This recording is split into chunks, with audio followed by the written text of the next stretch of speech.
que é a alma? Onde ela está? É possível medi-la? Tocá-la?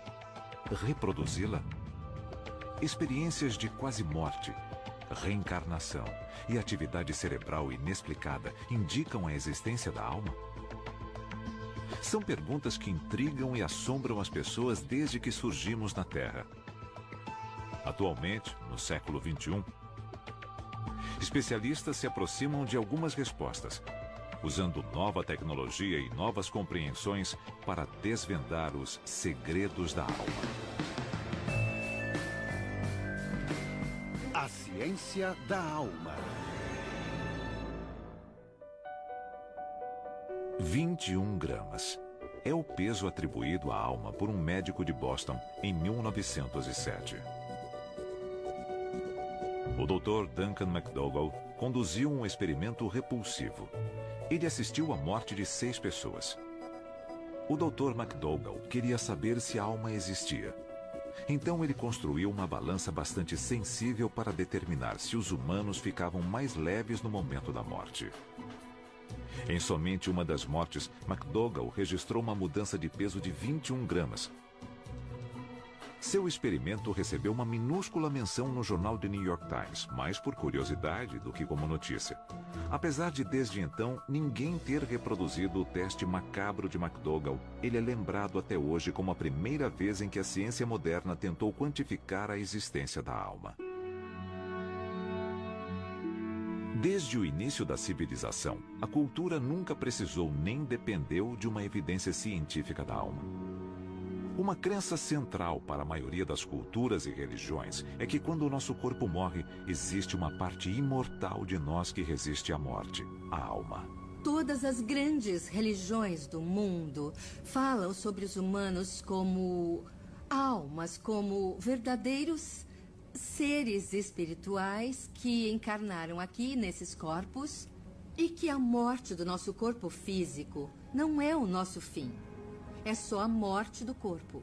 E que nós, ou a centelha especial que nós somos, que eu chamo de alma, deixa o corpo.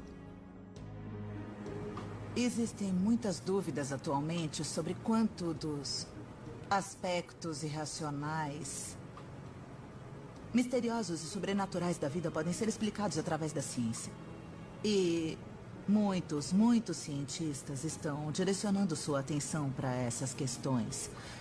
E eu aprovo isso. Mas eu também acho que a religião é uma linguagem para as coisas que nós não entendemos. E um dos motivos da religião ser tão fascinante para mim é que ela é, por definição, paradoxal e contraditória. As coisas não se encaixam racionalmente. Nós queremos viver para sempre e queremos continuar mudando. Queremos ter uma alma imortal e queremos reencontrar nossa avó. Sabe, então, essas coisas não se encaixam, não são racionais. Para traçar a história da visão ocidental e moderna da alma, começamos no século III a.C. Alexandre o Grande dominava a Europa e a Ásia, e a filosofia grega se espalhava com rapidez. Os gregos, mais do que outros povos, armaram um cenário do que nós pensamos sobre a alma atualmente. Os gregos acreditavam que o corpo não era importante, na verdade era ruim. Era o lugar em que todos os nossos impulsos mais básicos residiam. O desejo, a ganância, a fome, a procriação, tudo que era nojento na vida humana acontecia no corpo. E tudo que era bom e verdadeiro na vida humana pertencia à alma, que era na cabeça. E quando alguém morria, a alma ascendia a Deus. E o corpo ficava na terra, porque não era mais necessário. Os gregos acreditavam em reencarnação e que a alma poderia se mudar para um novo corpo. À medida que o cristianismo conquistou o mundo, o conceito grego de que corpo e alma são coisas separadas foi ofuscado pela ideia cristã em desenvolvimento de que corpo e alma são parte do mesmo conjunto. No contexto grego, as pessoas tinham alma. Ela subia para o céu depois da morte e o corpo era lixo, pó, nada. O ensinamento cristão é de que o corpo e a alma são uma coisa só. Não podemos ter um sem o outro. Juntos, eles formam uma pessoa.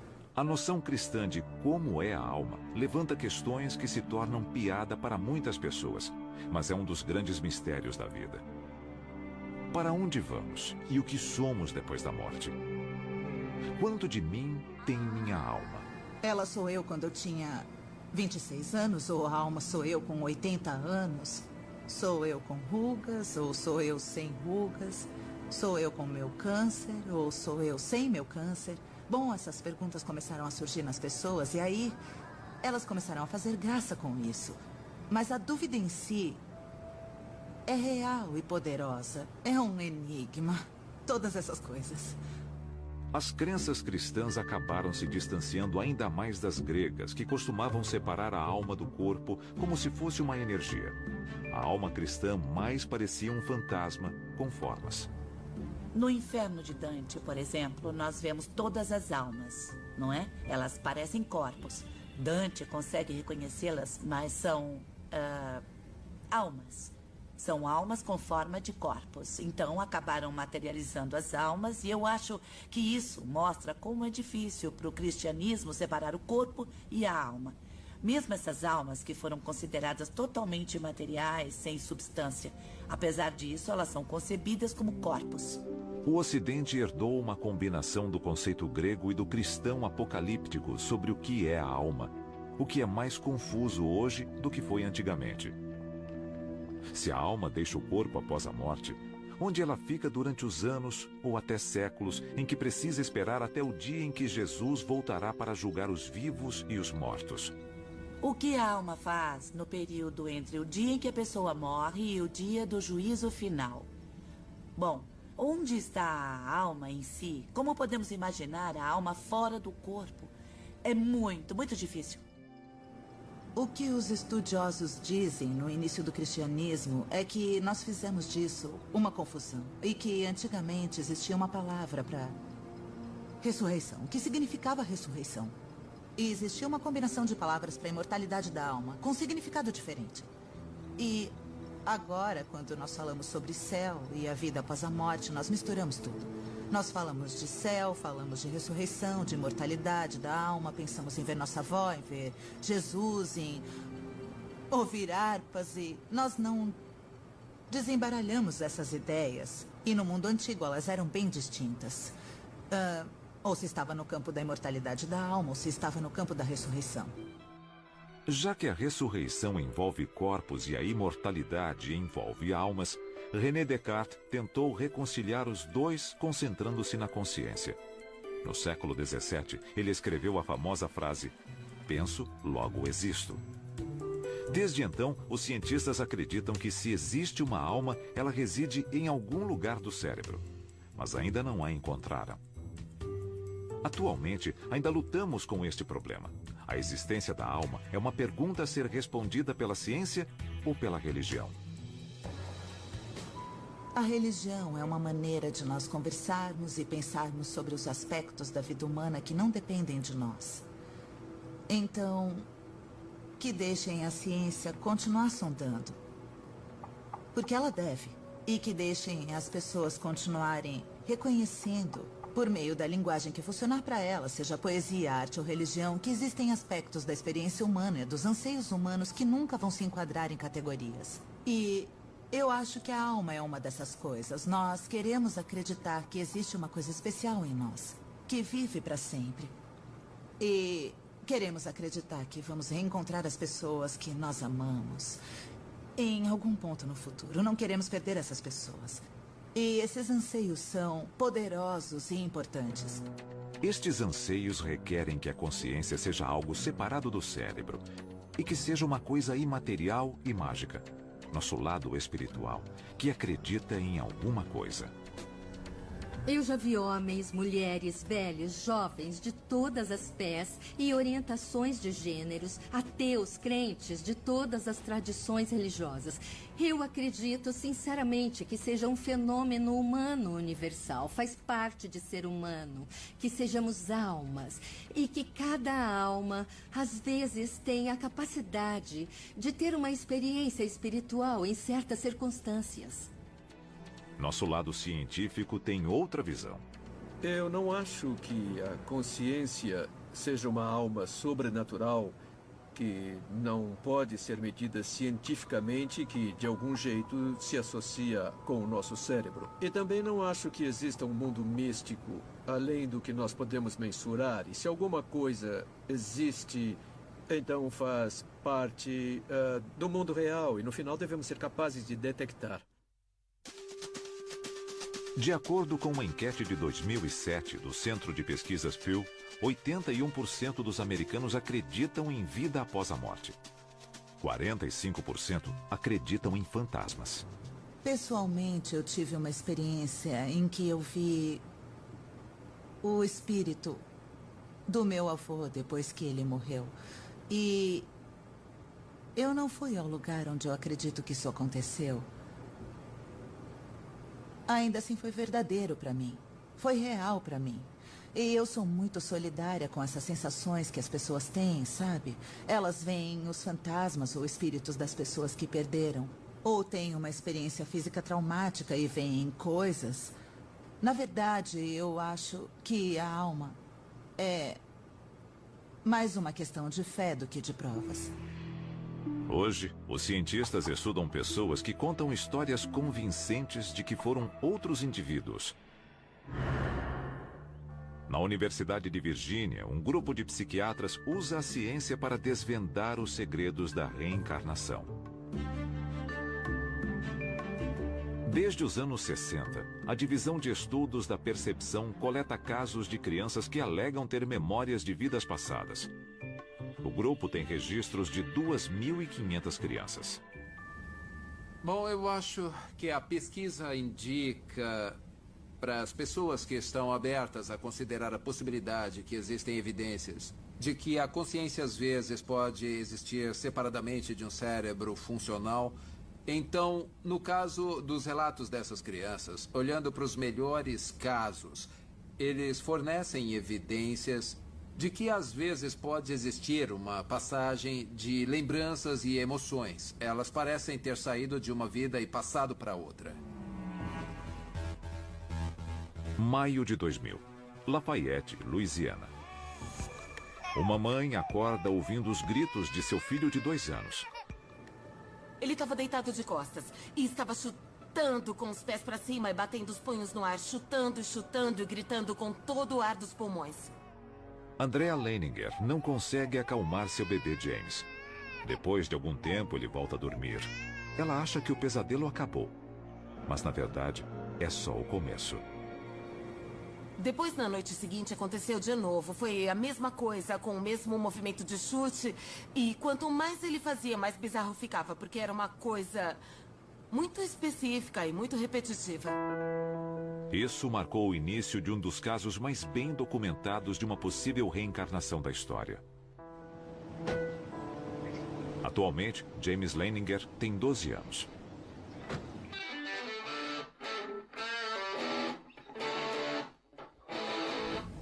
Eu pratico esportes, beisebol e futebol.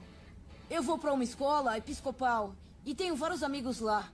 As outras crianças, quando eram mais novas, falavam: eu quero ser bombeiro, eu quero ser astronauta. Eu sempre falei: quero ser piloto de caça, quero ser um fuzileiro naval. Recebeu as fotos da escola? É. Elas ficaram boas. Quando James tinha 3 anos, seus pais começaram a ouvir histórias chocantes contadas por ele. James estava se recordando de coisas que o conectavam a um piloto da Marinha que morreu em 1945. Eles ficaram céticos. Bruce é gerente de recursos humanos na indústria petrolífera. Andrea é ex-bailarina e atua como professora. Como cristãos, eles nunca acreditaram em reencarnação, mas começaram a montar um quebra-cabeça incrível. A primeira pista veio com os pesadelos horríveis e incessantes que James passou a ter com 2 anos de idade. Ele falava: acidente de avião, fogo, o homem não consegue sair. Acidente de avião, fogo, o homem não consegue sair. Aí eu pensei: ai meu Deus, ele sonhava com isso o tempo todo. Para mim, o que ele estava falando não fazia sentido com o que ele estava fazendo. Ele ficava se debatendo na cama e eu lembro de uma coisa bem específica que pensei na hora: isso parece o Exorcista. Ele estava descontrolado E eu me perguntava, ele está possuído? O que está acontecendo? Em um ano, as visões que se apresentavam a James em seus pesadelos começaram a se formar quando ele estava acordado. Eu estava lendo para James. E aí ele se sentava e falava, mamãe, o homem estava fazendo assim. Aí ele se deitava e repetia o mesmo gesto que fazia no sonho, chutando e batendo. O homem está fazendo assim, eu não consigo sair, não consigo sair. Aí ele ficava sentado e eu falava, quem é esse homem? E ele dizia, eu. Ainda fico toda arrepiada. Uma vez, o Bruce perguntou, o que aconteceu com seu avião? Ele falou que caiu depois de pegar fogo. E por que seu avião caiu? Ele disse que foi atingido. O Bruce falou, quem atingiu seu avião? E ele... os japoneses! Em seguida, James deu a seus pais mais uma pista estranha e bastante específica. O nome do navio de onde ele afirmava que havia decolado com seu avião. Eu perguntei, esse navio tem nome? E ele respondeu, Natoma. Eu nunca tinha ouvido essa palavra na vida. Então fui até o escritório, liguei o computador e pesquisei. E depois de uns 300 resultados, apareceu um Natoma Bay CVE 62. Eu cliquei nele e era a história de um porta-aviões da Segunda Guerra Mundial. E isso foi o começo de todo o questionamento da situação. E nós dois ficamos parados olhando para aquilo, olhando para uma foto. Acho que uma tomada aérea daquele porta-aviões no mar. Ficamos parados, olhando por um bom tempo. Eu não tinha nenhuma resposta, sabe? Como ele sabia disso, como ele conheceu o homem, como sabia do navio. E o que isso significava. Foi aí que pensei, vou descobrir o que está acontecendo. Eu não sei como vou fazer isso, não sei o que vou descobrir, mas não vou parar de pesquisar até conseguir o máximo de respostas possível. Foi o suficiente para que Bruce fizesse uma investigação que começou com muita pesquisa. Nos 2 anos seguintes, ele descobriu a história do homem do Natoma Bay, inclusive sua morte. E James continuava dando pistas adicionais atormentadoras e sinistras. Eu continuava perguntando, lembra do seu nome? Lembra como se chamava? E ele sempre falava James. E eu pensava, ele tem 2 anos, está confuso e acha que eu estou perguntando o nome dele. Depois, James começou a desenhar. Acho que foi uma das minhas missões. Uma missão, você lembra dela? Lembro. Eu gosto muito desse. Ele repetia os mesmos desenhos. Como um filme, comprimido em apenas um frame. Uma batalha aérea. Artilharia. Um avião em chamas. E sua assinatura, James 3. Um dia eu estava na cozinha lavando a louça, o James tinha tomado café da manhã e estava brincando com um avião. E ele falou, mamãe, antes de eu nascer eu era piloto, meu avião levou um tiro no motor, caiu na água e foi assim que eu morri.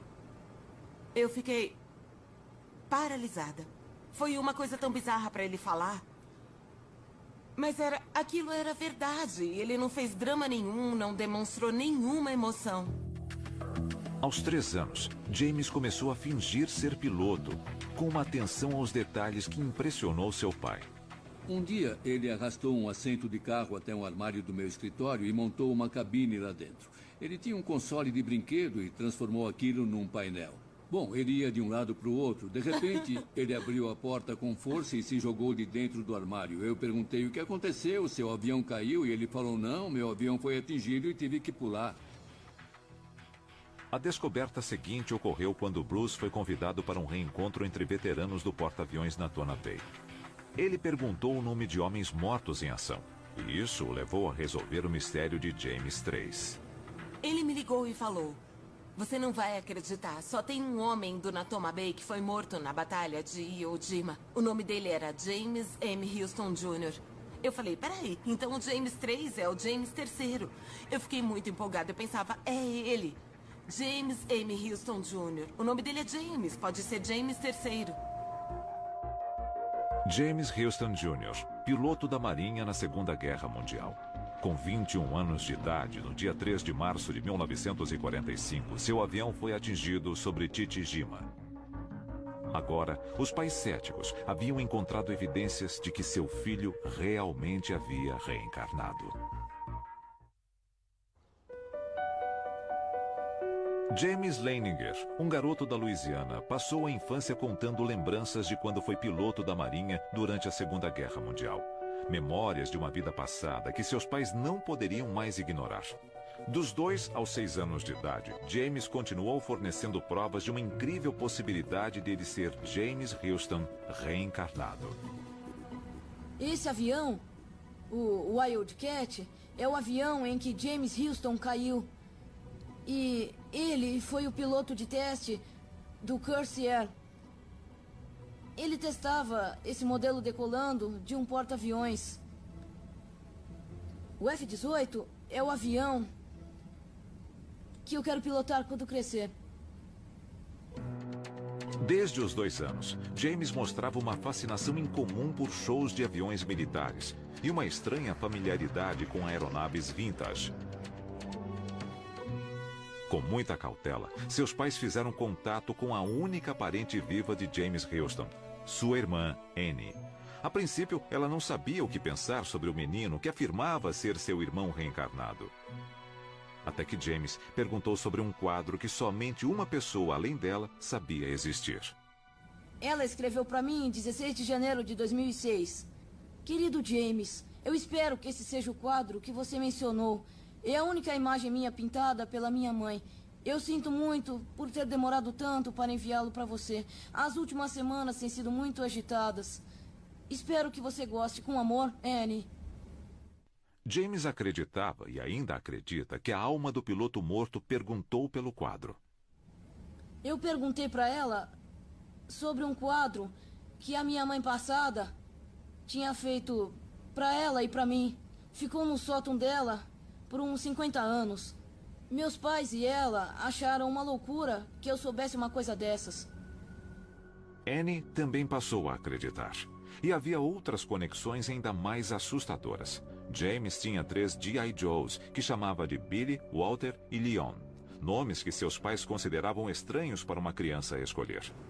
O Bruce perguntou, ô James, como é o nome do seu G.I. Joe? E ele respondeu falando, Walter. E a gente falou, Walter? O Bruce perguntou, por que batizou seus bonecos de Billy, Walter e Leon? E ele, porque me encontrei com eles quando fui pro céu. Foi um daqueles momentos em que a gente sente o rosto quente. Demos uns passos para trás, ele correu pro escritório, eu fui atrás, fechamos a porta, ele começou a mexer nos papéis assim. E eu falei, o que você tá procurando, o que você tá procurando? Ele encontrou um documento. Olhou e falou, Billy Piller, Walter Devlin e Leon Connor estavam no mesmo esquadrão do James Houston. Eu perguntei, quando morreram? Morreram antes? E ele jogou uns papéis, puxou outra folha, viu as datas das mortes e todos tinham morrido antes do James Houston. Todos voaram com ele. Apesar de o pai de James continuar cético de que a reencarnação fosse realmente possível, o que aconteceu em seguida foi sinistro. A gente estava limpando o jardim. Ele estava brincando nas folhas e eu falei, eu te amo muito. Ele respondeu, eu sabia que você ia ser um bom pai quando te escolhi. Eu falei, o quê? E ele, quando achei você e a mamãe, sabia que iam ser bons pais. Eu senti minha cabeça encolhendo até ficar bem pequena, sem cérebro. Perguntei, como assim quando nos encontrou? Ele falou, eu achei você e a mamãe. Achei vocês dois no Havaí. James contou a seu pai que viu os dois em um hotel cor-de-rosa. Foi onde os Leiningers estavam hospedados quando decidiram ter James. Bruce e Andrea foram cautelosos quanto a pedir ajuda de médicos e psiquiatras. Eles decidiram encontrar uma solução própria para a aprovação de James. A solução foi ir até o Japão, até o enorme mar onde o piloto James Houston Jr. morreu. Thou who art the pilot of the souls of men. O barco estava bem em cima do ponto onde os destroços do avião foram achados. O Bruce fez uma homenagem bem bonita e eu achei que aquele era o momento perfeito para eu falar. Bom, eu estava lá com o James e aí eu disse, o James Houston faz parte da sua vida praticamente desde que você nasceu e ele sempre vai ser uma parte importante de quem você é. Mas você tem uma vida como o James Leininger e está na hora de você se despedir do James Houston. E ele começou a chorar. Começou a chorar. E chorou por uns 20 minutos. Ele emocionou todo mundo. Foi a coisa do mais bar. triste que eu já vi. Todo mundo ficou chorando. Goodbye, James and Houston. Good job.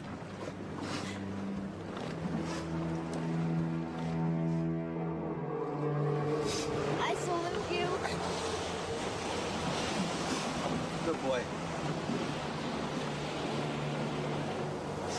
You're so brave. You're such a brave soul. Such a brave soul and spirit. Foi estranho quando a gente voltou do mar. Alguma coisa tinha mudado. Ele deixou alguma coisa. De verdade, foi muito concreto, dava pra perceber. Ele chorou e tudo mais, o que aconteceu, mas ele estava pronto pra seguir em frente. E foi o que ele fez naquele dia. Foi o ponto onde tudo mudou. I'm gonna be the same thing that James M. Houston was, a pilot. O próximo desenho que James Leininger fez já era de paz. Os pesadelos pararam. As lembranças começaram a desaparecer. Eu não quero que ele lembre de nada dessa vida passada. Ele tem a vida dele e eu não quero que ele fique perturbado ou confuso. Ele é o nosso filho, sabe? E não o James Houston. E tem uma vida pela frente. Atualmente, James Leininger não se lembra de nada específico sobre a alma que costumava atormentá-lo. Aos 12 anos, ele é um menino normal, cujo quarto diz algo sobre quem ele é e sobre quem ele acha que já foi. Eu sou escoteiro. Eu sou escoteiro de primeira classe no meu grupo. Esses são os livros que eu tenho sobre Chichijima. Livros da escola. Armas de pressão. Minha bolsa de dinheiro. Meu telefone. Eu não sei quando ganhei isso. Mas é o terço da minha avó. E minha coleção do Guerra nas Estrelas. E um quadro do Esquadrão. James não fala muito sobre as lembranças de sua vida passada com os amigos, mas não esconde nada se seus colegas de classe encontram alguma reportagem na internet. Para James, a reencarnação é um fato de sua existência. É parte de sua alma. Eu acho que o espírito que eu costumava ter quando eu tinha uns 4, 5, 6 anos foi embora. Sou o James agora. Não é... Eu ainda tenho James Houston em mim.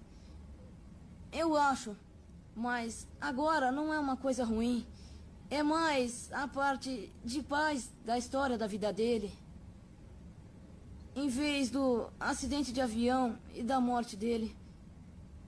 Eu não penso muito na minha história agora. Eu não costumo falar sobre isso. Mas se as pessoas me perguntarem, eu vou responder. Bom, eu fui cético desde o começo. Eu ainda tenho muita dificuldade para falar isso realmente aconteceu, sabe? Mas aconteceu. Então a questão é como aconteceu, eu não sei. Por que aconteceu? A gente pode dar uns palpites, mas o fato é que isso acontece. Então as pessoas deviam prestar mais atenção, não devem ignorar porque é uma criança de 2 anos falando uma coisa que parece sem sentido para você. Do ponto de vista das pessoas com quem conversamos, que tentam fazer uma pesquisa científica a respeito, eu compreendo perfeitamente o pensamento racional. Mas isso não é racional. Eu lutei contra isso espiritualmente. Mas cheguei à conclusão de que agora eu tenho um sistema de crença tridimensional em vez de bidimensional. Na divisão de estudos da percepção da Universidade de Virgínia, o Dr. Jim Tucker examinou James Leininger. Tucker desenvolveu o que chama de escala de força do caso para a reencarnação. James foi avaliado como quase perfeito. A idade média, quando começam a mencionar, é de 38 meses. Geralmente 2 ou 3 anos quando começam. E algumas crianças falam sobre essas coisas a qualquer hora do dia ou da noite. Às vezes o caso começa com pesadelos, como foi no caso do James Leininger. Muitas pessoas ficam intrigadas, algumas ficam perplexas, algumas ficam chateadas. Pais cristãos norte-americanos ficam impressionados. Mas, independentemente da reação, as crianças falam a respeito por algum tempo e depois, geralmente, quando estão com 5 ou 6 anos, parece que esquecem e passam a levar a vida normalmente. Após 4 décadas e 2.500 casos, os pesquisadores da Universidade de Virgínia chegaram a uma conclusão impressionante. A reencarnação é real. Isso certamente sugere que existe uma parte de nós, uma parte da consciência que pode ser capaz de prosseguir depois que o cérebro morre. Isso indica que o cérebro pode não ser o criador de pelo menos uma parte da nossa consciência. Ele seria mais um portal por onde a consciência flui. E pode haver outra parte da existência, separada do mundo físico. E essa parte da consciência, como eu disse, pode ser independente do mundo físico e do cérebro físico, de onde ela parece vir. O Dr. Paul DeBell é um psiquiatra que se especializou na chamada regressão de vidas passadas. Por meio de hipnose, ele levou inúmeros pacientes a uma viagem no tempo para almas que seus corpos esqueceram. Ele fornece um exemplo recente. Trabalhei com o Sr. X. Ele foi abusado sexualmente quando era uma criança e tinha muita raiva por isso. Então ele veio fazer uma regressão e, de repente, ele se viu acima de um castelo na Áustria em 1630. Na verdade, ele era uma mulher e estava limpando o chão do castelo.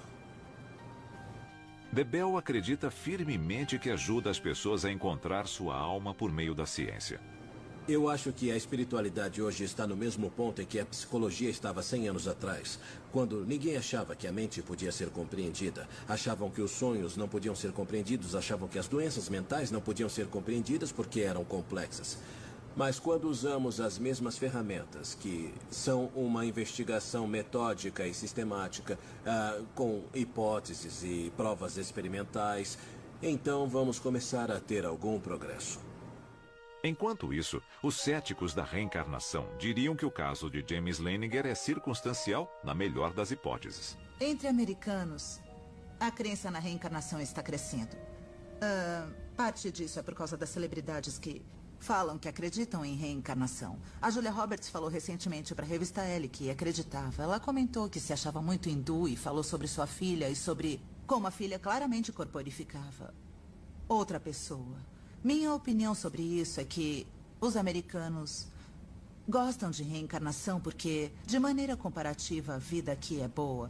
Porque, senão, eles iam querer o céu, que é um destino eterno em outro lugar, quando a vida está ruim na Terra. E você quer se livrar disso. Céticos à parte, para os Leiningers, a existência da alma não requer a validação de cientistas ou psiquiatras. A experiência de James, para eles, é uma prova da vida após a morte. Mas a dúvida continua. Se a alma existe em cada ser humano, ela pode ser encontrada e mensurada pela ciência? Um neurocientista está trilhando um novo caminho em relação ao funcionamento do cérebro. Ele procura evidências de consciência em pessoas que não exibem nenhum sinal de consciência.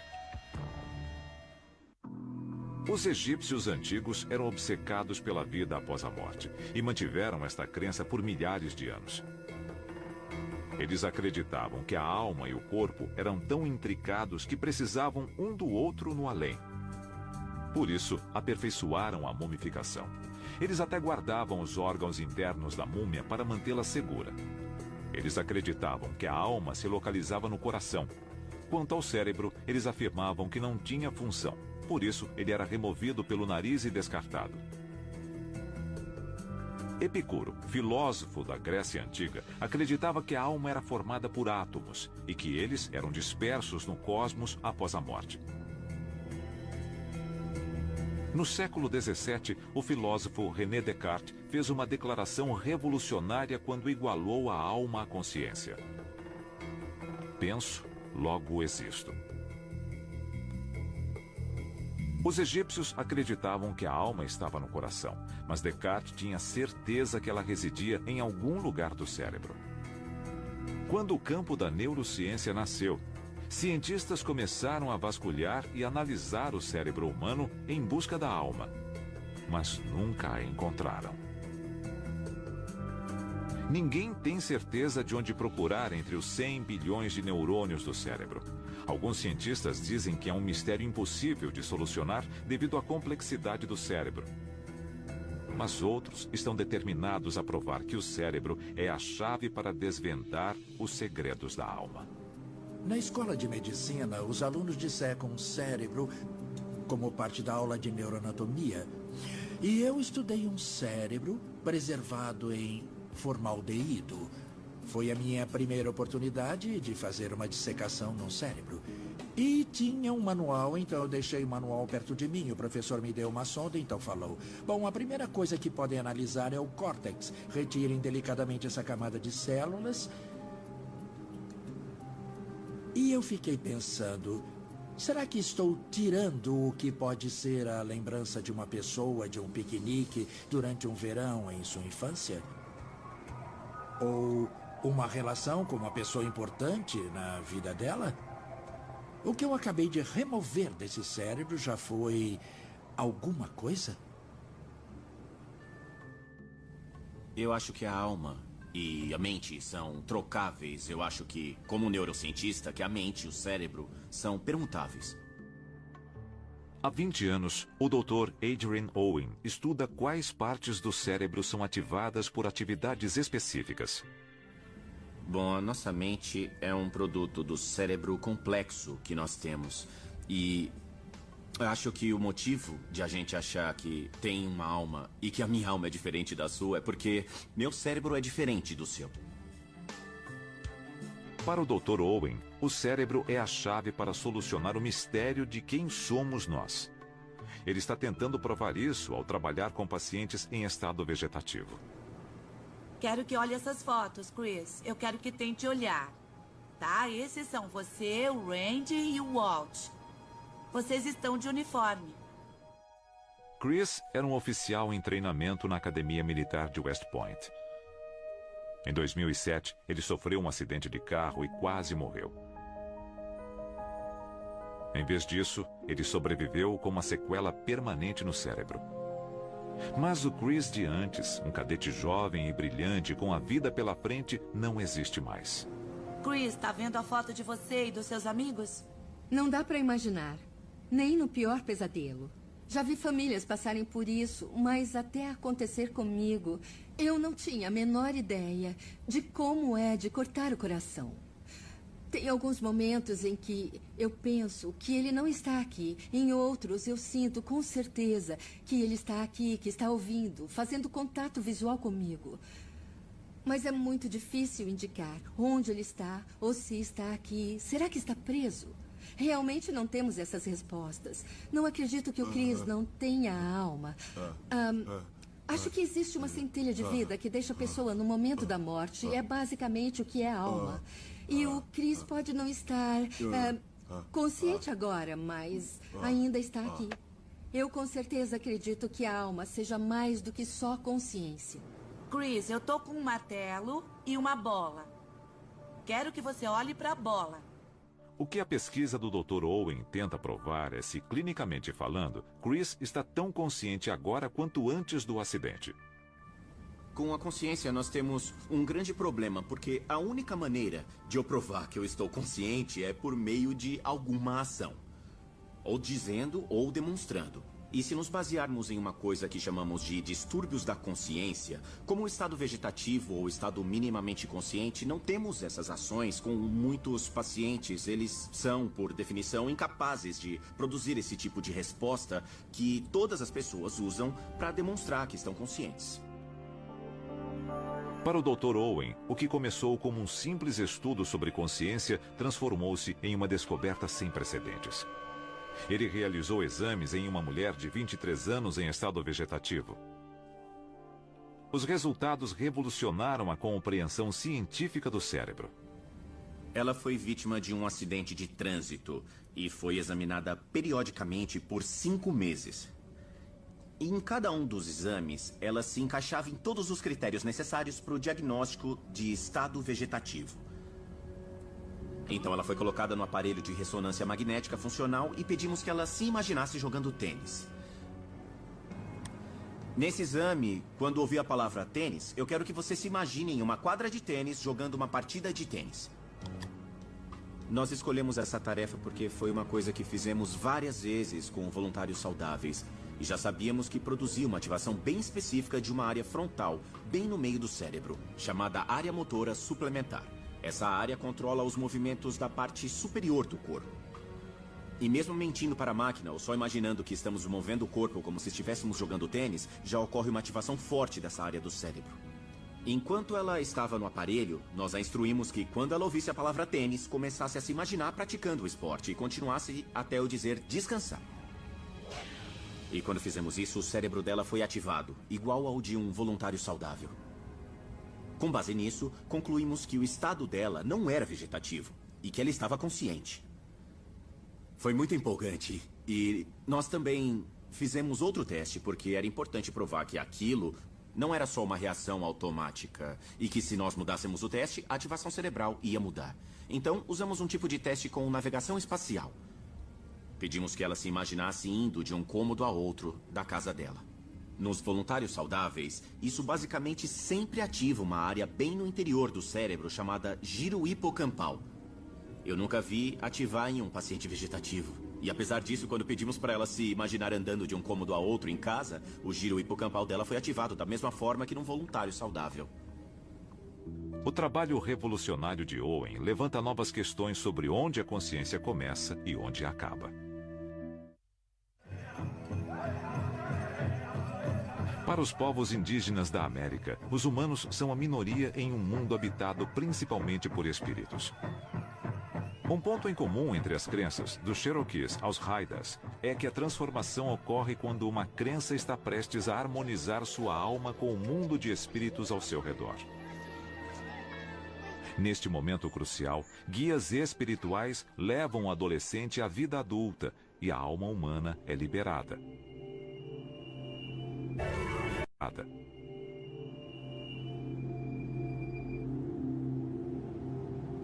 Na sociedade ocidental dos dias atuais, as crianças nascem com alma.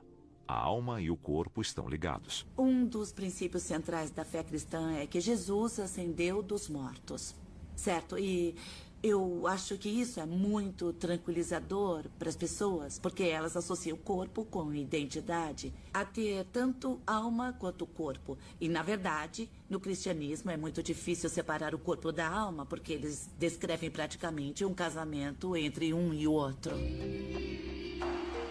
A professora Alison Gopnik não acredita em uma alma eterna. Mas sua pesquisa na área inexplorada do cérebro das crianças a levou à conclusão de que o chamado espírito está mais próximo de nós quando somos crianças. Eu sou cientista, ateia e materialista, e eu acho que tudo que está aqui é tudo que está aqui. Mas eu também acho que há muitos sentimentos, experiências, intuições de conhecimentos e verdades que as pessoas citam quando falam sobre a alma, sobre o espírito ou sobre o transcendental. E essas experiências em que reconhecemos o significado, a beleza e a importância de tudo que está à nossa volta, na minha opinião, são momentos que ocorrem quando somos crianças. Essa é a minha máquina e eu quero que você descubra como a máquina funciona, tá bom? Alison tenta responder à pergunta: com que idade surge a identidade? Quando começa o penso, logo existo. Ela queria estudar bebês e seus colegas disseram que ela estaria perdendo tempo. Quando eu estudava em Oxford e já era aluna da pós-graduação, uma das pessoas de lá me falou, assim que eu cheguei, que todo o meu programa de pesquisa era inútil porque bebês não têm um córtex avançado. Eles não tinham nenhuma área do cérebro tão desenvolvida quanto os adultos. Qual desses seria melhor para fazer a caixa funcionar? O que você acha? Eu acho que é esse aqui. Depois de 20 anos de pesquisa, Alison ajudou a provar que os neurônios do cérebro das crianças apresentam mais atividade do que os dos adultos. O cérebro adulto seria um holofote e o da criança uma lanterna, iluminando todas as direções. Então eu acho que houve uma grande mudança no sentido de imaginar os bebês como coisas que só choram ou semi-vegetais. Agora, eles são quem tem mais aprendizado, resolvem os problemas mais difíceis e fazem isso bem rápido. Alison acredita que crianças em idade pré-escolar representam um departamento de pesquisa e desenvolvimento. Seus estudos indicam que elas brincam e aprendem com o mesmo propósito. Ela acredita que nós aprendemos para sobreviver no mundo quando adultos e que brincamos para tentar imaginar maneiras de mudar. É como se, em vez de olhar só para uma parte pequena do mundo, elas tivessem consciência do todo e de tudo o que acontece em volta delas. Eu acho que um bom jeito de pensar nisso como adulto é imaginar o que acontece quando, por exemplo, você vai viajar para um lugar estranho. Tudo ao seu redor é uma coisa encantadora, sedutora, diferente, nova. E você tem uma consciência muito vívida e muito vasta de tudo que está te rodeando ao mesmo tempo. E eu acredito que é isso que acontece com um bebê. Os estudos de Allison mostram que o cérebro adulto só é ativado quando tentamos aprender algo novo, e ainda assim somente em algumas áreas. Na verdade, eu acho que uma coisa interessante sobre os adultos é que nós ficamos inconscientes em boa parte do tempo. Exames indicam que o cérebro de um bebê fica ativado na maior parte do tempo. Eu costumo explicar isso dizendo que, para uma criança, todo dia é como se apaixonar em Paris. Cada passo é um salto de paraquedas. Cada esconde-esconde é um Einstein descobrindo uma teoria. Eu acho que bebês e crianças novas estão genuinamente percebendo os aspectos da maneira como o mundo e o universo funcionam. Isso para mim quer dizer que eles são os exemplares do significado de ter uma alma. Mas a pesquisa de Allison mostra que quando uma criança se torna autoconsciente, sua atividade cerebral diminui e a conexão com o que alguns chamam de alma começa a enfraquecer. E entre os 3 e os 5 anos, começamos a ver crianças tendo o que chamam de memória autobiográfica. Não é só lembrar de informações do passado, até recém-nascidos conseguem fazer isso. É também construir uma narrativa que diz: eu sou a mesma pessoa que eu era no passado e sou a mesma pessoa que serei no futuro. A identidade que desenvolvemos quando crescemos ofusca nossa consciência infantil? Nós já estivemos mais próximos de nossas almas? O Dr. Frank Eckenhofer viajou até as florestas do Peru para tomar uma droga poderosa que ele acha que pode ajudá-lo a medir sua alma. Ele vai usar a tecnologia do século XXI na forma de um eletroencefalograma para auxiliá-lo. Meu tema é o despertar da mente. E é muito perigoso dizer isso de forma científica, porque ele não parece um assunto científico legítimo. É um tema religioso, e nesse campo da consciência, o motivo por ele ser meio conservador é por tocar essa área delicada da ciência, onde se fica muito próximo do que é considerado religião. Então eu acho que existe uma resistência, uma incerteza sobre como trazer métodos científicos para esse limite, onde a ciência estuda a consciência, mas não só a consciência, e sim uma coisa que já é religião ou uma experiência religiosa. Recentemente, o Dr. Eckenhofer ficou intrigado com uma substância feita a partir de uma planta que altera enormemente a consciência. A substância é chamada ayahuasca. Dom Galermo é o xamã local, que domina a arte de preparar e provar a ayahuasca. Temos aqui a famosa planta ayahuasca. Ayahuasca é uma planta visionária, ¿no?, que los curanderos utilizamos para descubrir los secretos ocultos, ya sea dentro de la mente. A ayahuasca vem de uma palavra indígena que significa cipó da alma. Ela é vista por muitos como uma rota direta para o divino. A planta é ilegal em muitos países ocidentais e sua potência depende da habilidade do xamã que a cultiva, colhe e prepara.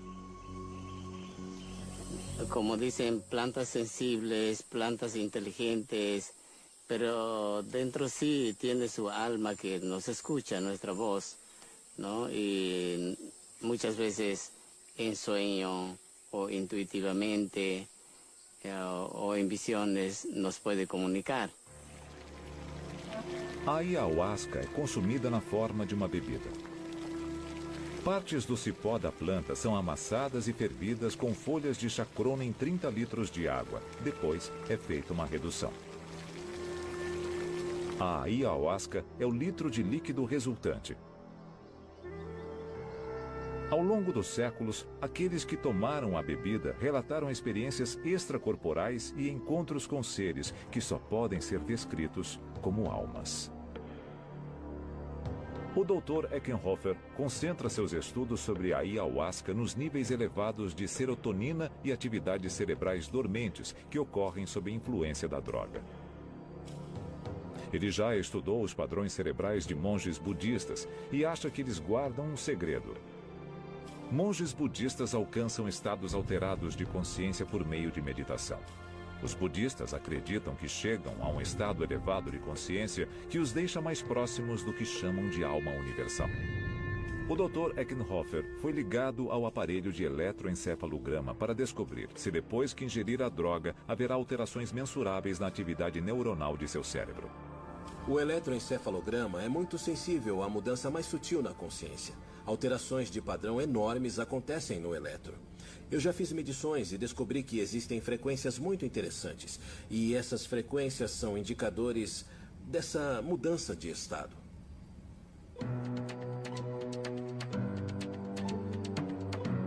Eckenhofer bebe a ayahuasca e espera cerca de meia hora até sentir os efeitos. Depois, ele não será capaz de comunicar o que está sentindo. Somente o eletroencefalograma poderá captar dados. Bom, no começo você sente uma alteração sutil na percepção do corpo. E bem devagar a experiência psicodélica começa. É possível ver desenhos flutuantes e depois eles se mesclam com imagens que parecem ter formas mais complexas. Podem ser imagens de pessoas, de rostos. Depois parecia que eu estava sonhando acordado. E existe um outro nível de experiência, chamado de jornada. Eu acho que essa jornada é quando ocorre uma experiência fora do corpo. Nessa hora parece que você está em outro lugar. Às vezes, quando estamos em outro mundo, encontramos algum tipo de entidade. É possível que essas entidades nos ensinem coisas. Assim como no cristianismo existem histórias de como as pessoas ouviram mensagens de entidades angelicais que apareceram. Isso representa, isso traz uma chance em si. E às vezes, os movimentos são rápidos e complexos. De alguma forma, são sincronizados.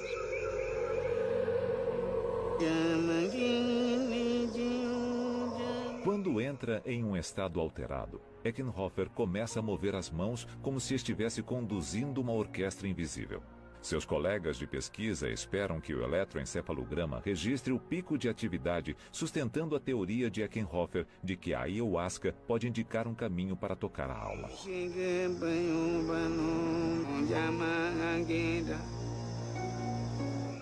Eckenhofer se lembra apenas de impressões perdidas em sua própria consciência.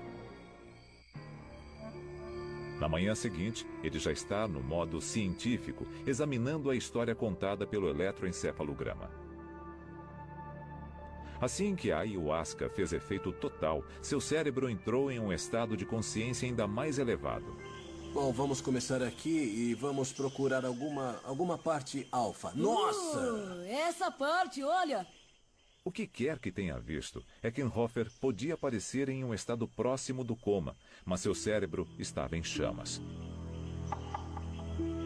O resultado do eletroencefalograma prova que, em um estado parecido com um transe, o cérebro exibe padrões que mostraria em uma experiência extracorpórea ou em um êxtase religioso. Para ele, isso significa ver a alma. Para mim, a palavra alma é mais uma formulação ocidental. Na verdade, é um tipo ocidental de categoria religiosa.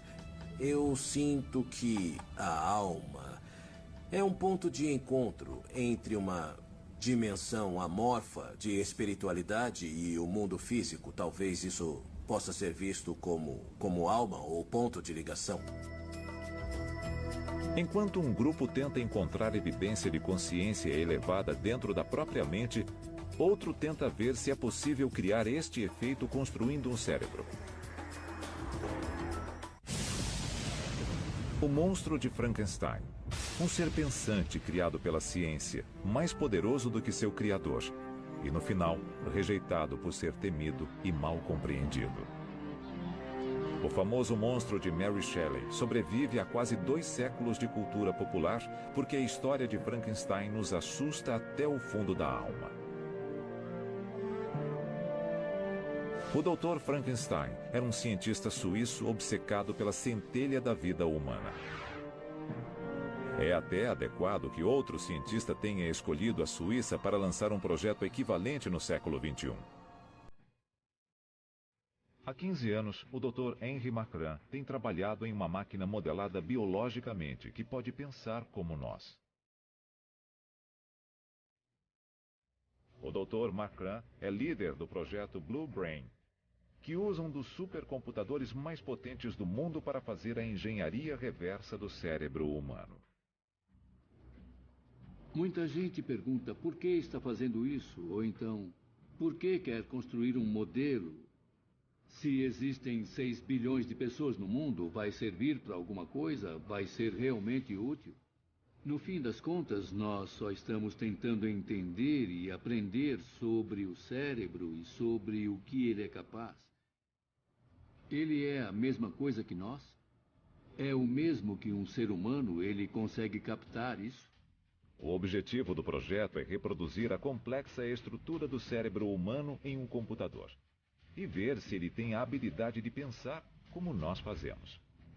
Eu acho que o projeto Blue Brain é fundamentalmente diferente de outros modelos porque não estamos tentando construir um modelo da forma mais simples possível. Estamos tentando fazer um modelo da forma mais biológica possível.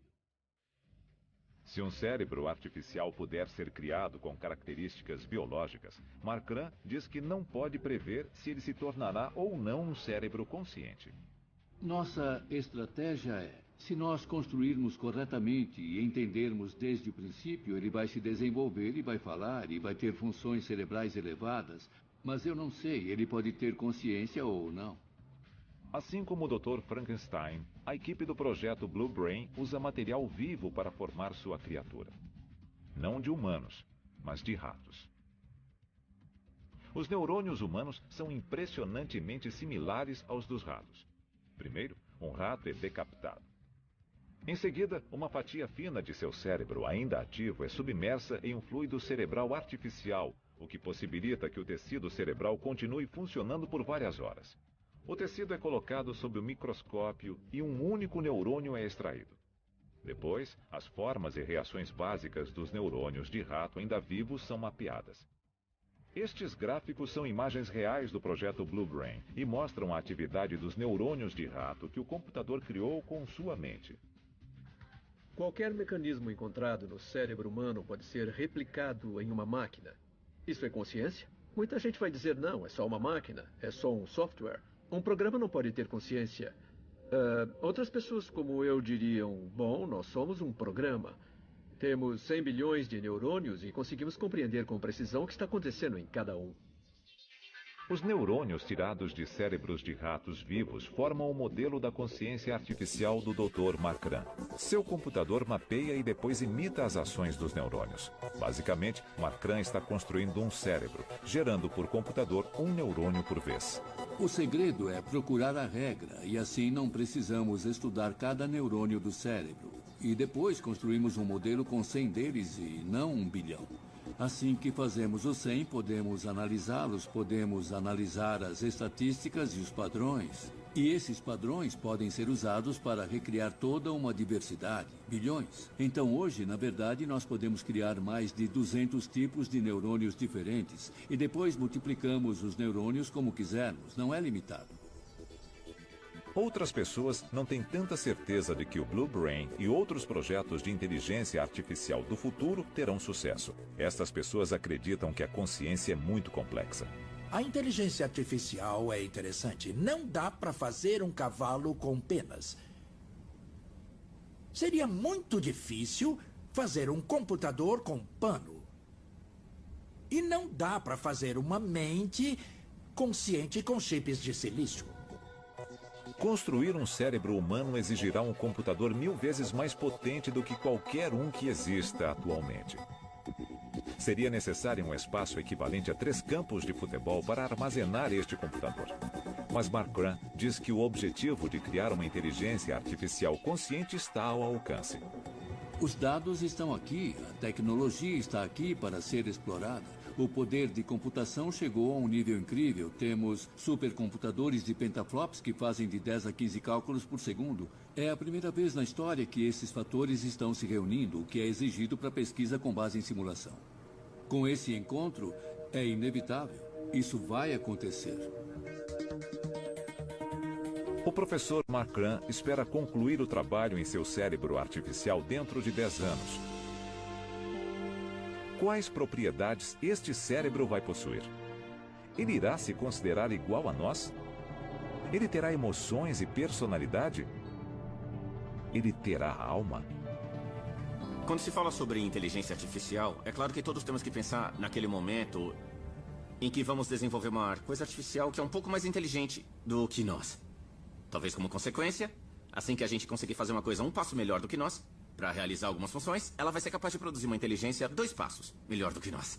Então essa coisa vai ser capaz de produzir uma inteligência 4 passos melhor do que nós. E o processo continua assim e entramos em um tipo de ciclo infinito, que algumas pessoas chamam de singularidade tecnológica.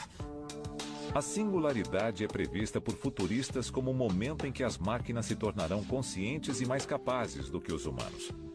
É um cenário perigoso, já que elas, teoricamente, poderiam nos dominar e até nos exterminar. Apesar de eu achar que a época da singularidade ainda está muitas décadas de distância, quando ela se aproximar, eu acho que é uma coisa que temos que desacelerar e pensar a respeito com cuidado. Se o professor Marcran for bem-sucedido, o projeto Blue Brain virá a ser a singularidade? Ele tornará a existência humana melhor ou muito pior? Se for algo maligno, ele permitirá que o professor Marcran o desligue? Será um monstro Frankenstein sem alma que matará seus próprios criadores?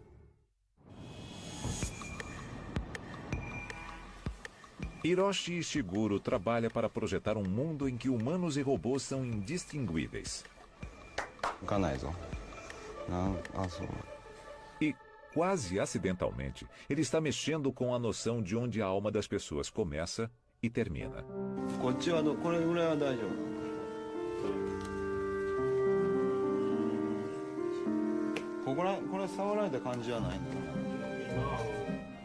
Ishiguro trouxe uma companhia para esta entrevista. Ele mesmo. Esse é meu androide ou meu geminoide. Ishiguro usou silicone, aço e impressões de moldes de seu próprio corpo para criar uma versão em tamanho real de si mesmo, que pudesse ficar em seu lugar na sala de aula. Ishiguro é professor na Universidade de Osaka. Ele quer ver como seus alunos irão se comportar quando forem forçados a interagir com seu androide em vez de interagir com ele. Ishiguro prevê o dia em que seus androides não irão apenas possibilitar que as pessoas estejam em 2 lugares ao mesmo tempo, mas que unam forças para realizar trabalhos desagradáveis, mas necessários. Ishiguro pensou muito sobre se seus robôs seriam avançados o suficiente para ter consciência. Mas os japoneses têm uma visão única que não iguala a consciência à alma. Tudo tem alma, sabe? As pedras e as cadeiras, as mesas, enfim, tudo tem uma alma. Eu acho que essa é a diferença fundamental entre o Japão e os outros países. Os humanos não são tão especiais para os japoneses. Os humanos fazem parte da natureza, e só. Ishiguro faz parte de uma antiga tradição japonesa de construir máquinas que parecem vivas. De acordo com a tradição, a alma do criador está no objeto. E no Japão, acredita-se que a criação também deva ter uma alma. それは理論的にはね、魂がないとは言えるんです。それはそれで、日本人っていうのはどういうんですかね、魂を作り出すんですね。いわゆる盆栽にしても生け花にしてもお茶にしても全てですね、いわゆるそういうまあ言うたら作り出すという。で僕らはこの人形を作る時に魂を入れるっていうんですね。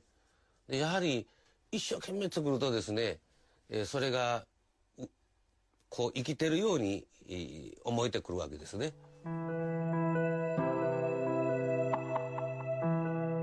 O que é a alma? O que é a consciência? O que é a inteligência? O que é a emoção? Minha resposta é que essas coisas são subjetivas. Se nós acreditarmos que o robô tem alma, o robô vai ter alma. Quando eu desenvolvi o robô humanoide, todo mundo falou, esse robô tem emoção. Sabe? Mas eu não implantei nenhuma função de emoção, tá? Então, obviamente, essas coisas são subjetivas e não objetivas. Ao dar personalidade e emoção a robôs, alguns humanos podem achar que eles têm alma. Em Okinawa, no Japão, robôs chamados Parô são produzidos aos milhares. Cada um tem a habilidade única de aprender a reagir a sentimentos humanos. Os Parô são companhia para a vasta população de idosos do Japão. Conhecidos como terapia robótica assistida, os acompanhantes mecânicos são equipados com uma tecnologia de reconhecimento de padrões capaz de ler o humor de seus donos e agir da maneira adequada para tranquilizá-los. Depois de conhecer seu dono, cada Parô desenvolve uma personalidade única e sua própria variação emocional. É uma simulação computadorizada de sentimentos.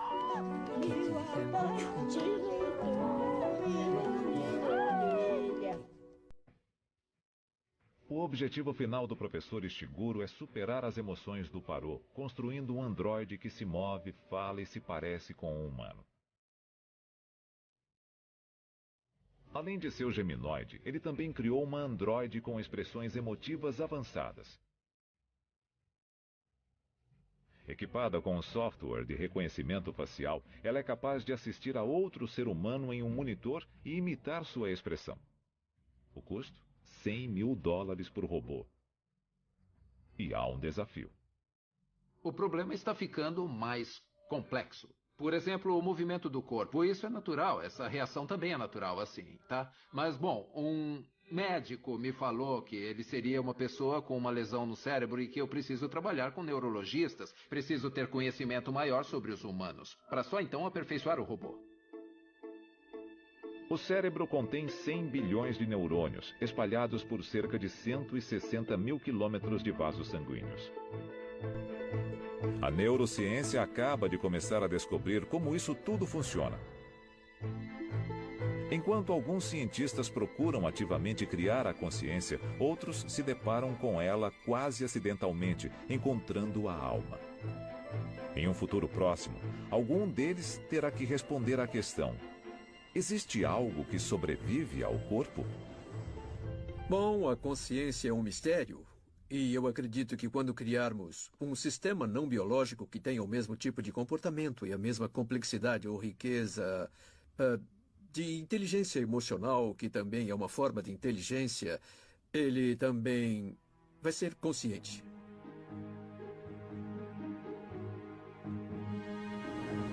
Se você perguntar para alguém, você acredita que tem uma alma imortal? Ou você acredita que tem alma? Eu acho que as pessoas vão expor suas esperanças mais sinceras e seus piores medos. Então, eu acho que é muito mais fácil nos concentrarmos no que podemos compreender. Na nossa inteligência, em como somos espertos, QIs. Sabe, isso é uma medida da alma? Certamente é uma medida da capacidade de raciocínio, do intelecto, mas não tem nada a ver com a imaginação. Mas é uma visão muito limitada do que é a alma e também uma visão muito temporal. Enquanto isso, outros acreditam que quanto mais buscamos respostas científicas, mais propensos ficamos a aceitar o fato de que a alma existe. Acredito que a ciência e a religião estão começando a se unir. Eu só acho que simplesmente vai levar mais tempo. Talvez daqui a 100 anos, muita gente desse planeta venha saber que a alma é real. O que parece certo é que a inteligência artificial será capaz de pensar como nós. E os robôs serão parecidos conosco em uma nova geração. Caso os dois forem combinados, os humanos viverão lado a lado com uma espécie inteligente e sintética. Se eles têm alma, é uma questão de debate exaltado. De qualquer forma, o século XXI pode ser a era em que a existência da alma será provada incontestavelmente. Seja qual for a resposta, os segredos da alma agora estão ao alcance da ciência. Versão brasileira, Vox Mundi.